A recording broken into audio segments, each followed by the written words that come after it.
नमस्ते। मैं 2 से 3 मिनट में अपनी बात पूरी करना चाहूँगी क्योंकि समय का अभाव है। सबसे पहले मैं अपना उद्बोधन इस शब्द से शुरू करना चाहूँगी कि इस देश को, भारत को, अभी नवरात्रि शुरू हो चुकी है। बहुत सारे सनातन धर्म को मानने वाले लोग नवरात्रि को मानते हैं।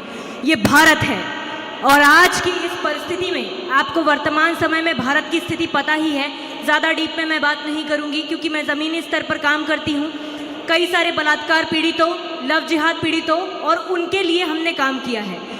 उसमें मैं एक बात बोलना चाहूँगी कि आज वर्तमान स्थिति ऐसी है कि उस समय जब देवी महिषासुर का वध करती है तब एक महिषासुर था और एक महिषासुर मर्दिनी थी, लेकिन आज पूरे समाज में महिषासुर फैले हुए हैं।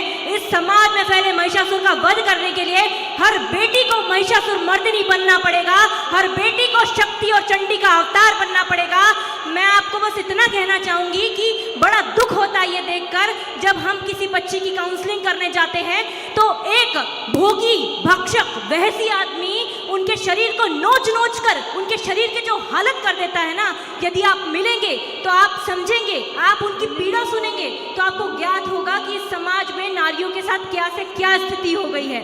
लव जिहाद में फंसती है, 35 टुकड़े हो जाते हैं। आज चहु और अंधानुकरण है। आप देखिए, सोशल मीडिया खोलिए, कोई मुजरा कर रही है तो कोई एडवर्टाइज कर रही है, हर कोई बस लीपा पोती में व्यस्त है। ऐसे समय में जब चहु और अंधानुकरण है तब आवश्यकता है बेटियों को समझाने की, बेटियों को समझने की, बेटियों से बात करने की और उनमें वही शक्ति का, उस तेज पुंज का और उस महिषासुर मर्दिनी को जगाने की। क्योंकि यदि उसे नहीं जगाया तो ये जो महान संस्कृति है, ये महान संस्कृति विनष्ट हो जाएगी। यदि हमने नारी के नारित्व को नहीं बचाया, यदि हमने स्त्री के अस्तित्व को नहीं बचाया तो जो ये सनातन संस्कृति है ये विनष्ट हो जाएगी। क्योंकि एक नारी केवल एक घर नहीं संभालती, एक नारी पूरा समाज संभालती है, राष्ट्र संभालती है। हमारे बीच लोको पायलट बैठे हुए हैं। यदि मैं बात कहूँ, ये सबसे बड़ी क्रांति है।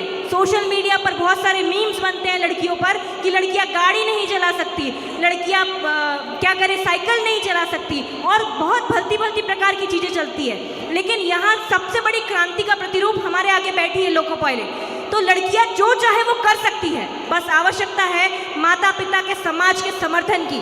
और समाज जिस हिसाब से उनको पालता है, इस समय में मैं कहूँगी कि अपनी बेटियों को गुड़िया बनाकर मत पालिए, क्योंकि हर और नोचने वाले भक्षक खड़े हुए हैं। अपनी बेटियों को रणचंडी बनाकर पालिए, काली बनाकर पालिए, उसे इन असुरों का विनाश करने वाली बनाकर पालिए।